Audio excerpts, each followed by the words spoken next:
Sudan के अखबार में ये वाकया किसी मुसलमान ने लिखा कि मैं आयरलैंड गया तो मैंने मेडिकल का इम्तिहान देना था। फीस थी $399। तो मेरे पास $1 चेंज नहीं थी, मैंने $390 जमा करवाया। मैं वहाँ कुछ दिन रहा, मैंने इम्तिहान दिया, मैं वापस आ गया।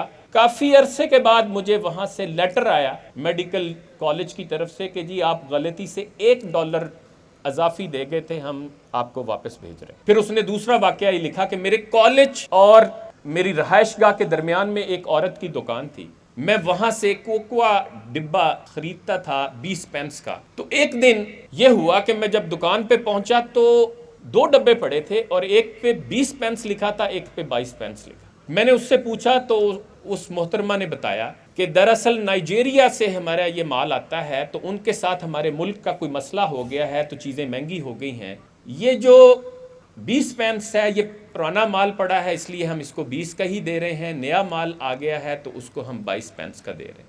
तो वो कहता है कि मैंने मैडम को कहीं कह दिया कि मैडम क्वालिटी में तो कोई फ़र्क नहीं है। उन्होंने कहा नहीं जी। वज़न में कोई फ़र्क तो नहीं है। उन्होंने कहा नहीं जी। तो फिर आप मिक्स कर दे, खैर है। तो उसने आगे से कहती इतनी तेज़ नज़रों से मेरी तरफ देखा और कहा आर यू अ लूटर, कि तुम एक लुटेरे हो। और कहता मैं इतना शर्मिंदा हुआ कि फटाफट मैं वो लेके बाहर निकला और अपने घर पहुंचा। और फिर मैं सोचने लगा कि यार ये तो वो तालीमात हैं जो इस्लाम ने हमें दी। फिर अभी पिछले दिनों असगर आरिफ साहब ने लिखा कि लंदन में मैं एक ग्रोसरी स्टोर जो मुसलमान की है उस पे काम करता था और वो बहुत ईमानदार। तो एक दिन ताज़ा सब्ज़ी आई तो मैंने ये किया कि मैंने उस सब्ज़ी को नीचे और पिछले दिन की सब्ज़ी को ऊपर कर दिया। तो वो मालिक ने देख लिया, जो बहुत अच्छे बाअमल मुसलमान है। तो उन्होंने कहा कि अगर तुम आओ एक कस्टमर के तौर पे, तुम क्या पसंद करोगे? तो उन्होंने कहा मैं तो पसंद करूंगा कि मैं आज ही की सब्ज़ी लूँ। तो उन्होंने कहा कि ये फिर बददियानती है।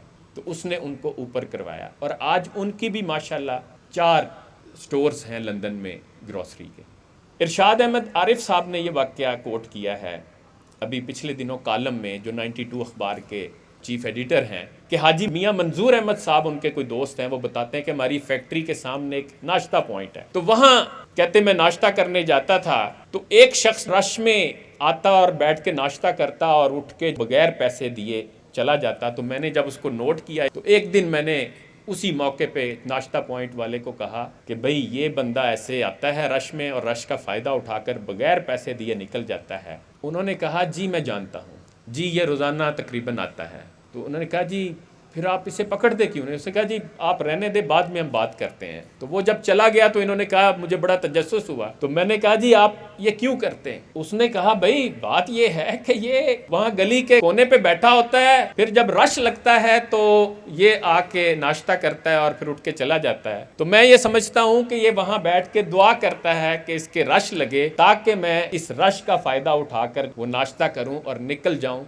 तो मुझे क्या ज़रूरत है इसके और खुदा के दरमियान में आने की? तो मैं तो समझता हूँ कि ये जो है दुआ करता रहे, ये आता रहे, मैं तो इसको कभी नहीं पकड़ूंगा। मत शिकायत करो ज़माने की, ये अलामत है हार जाने की। शुक्रिया।